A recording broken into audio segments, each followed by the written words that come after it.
আল্লাহ না শুকরি, ফরজ ওয়াজিব না আদায় করা।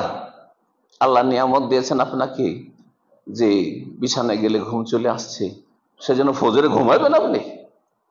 এটা আল্লাহর হক আদায় করলেন নিয়ামতের, যে আল্লাহ সুস্থ রেখেছেন। কারো ঘুম আসছে না ওষুধ খেয়েও,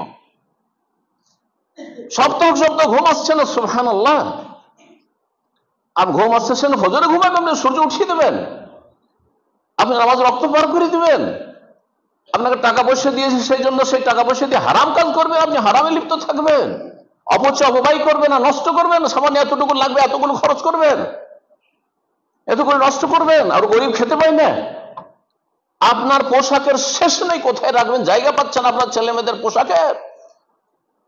আর একজন গরিব মানুষ শীতের বস্ত্র পাচ্ছে না, পেটের ভাত পাচ্ছে না, খাওয়া দাওয়া পাচ্ছে না, তাদের খোঁজ খবর নিচ্ছেন না। কিসের শুকরিয়া আদায় করছেন আপনি? সুবহানাল্লাহ। নিয়ামতের কদর করলেন আপনি, আল্লাহর নিয়ামত দিয়ে আল্লাহ সন্তুষ্টি চাইলেন না।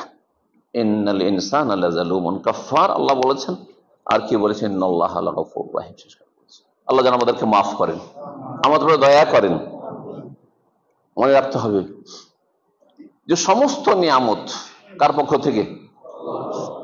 একটি নিয়ামত দুনিয়ায় দেখান যেই নিয়ামতটি আল্লাহ দেননি, কে দিয়েছে? কোন দরগা থেকে পেয়েছে, প্রমাণ সহ দেখাইতে হবে। আমার ওই পীর দিয়েছে, আমার বাবার দান। তোমার বাবাকে কে দিয়েছিল?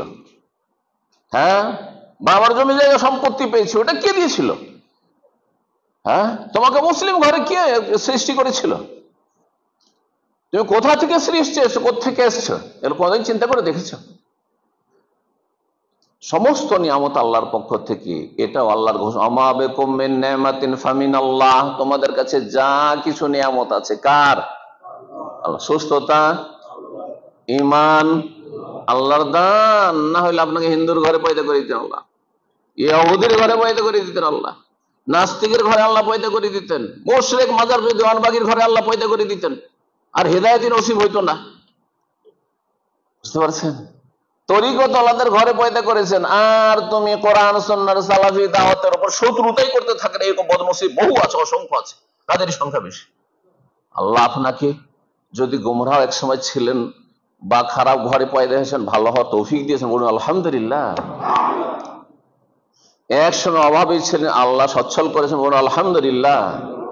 এক সময় অসুস্থ ছিলেন, আল্লাহ সুস্থ রেখেছেন, বলুন আলহামদুলিল্লাহ। এক সময় দেশে চিন্তা করছিলেন কি করে খাবো, সৌদি আরব নিয়েছেন, বলে আলহামদুলিল্লাহ। সর্ব অবস্থায় আলহামদুলিল্লাহ বলে। এই জন্য কোরআন কারীম শুরু হয়েছে কি দিয়ে? কি দিয়ে শুরু হয়েছে? আলহামদুলিল্লাহ রাব্বিল আলামিন। সুবহানাল্লাহ। আল্লাহ শিখিয়েছেন যে আল্লাহর হক কেমন করে আদায় করতে হবে।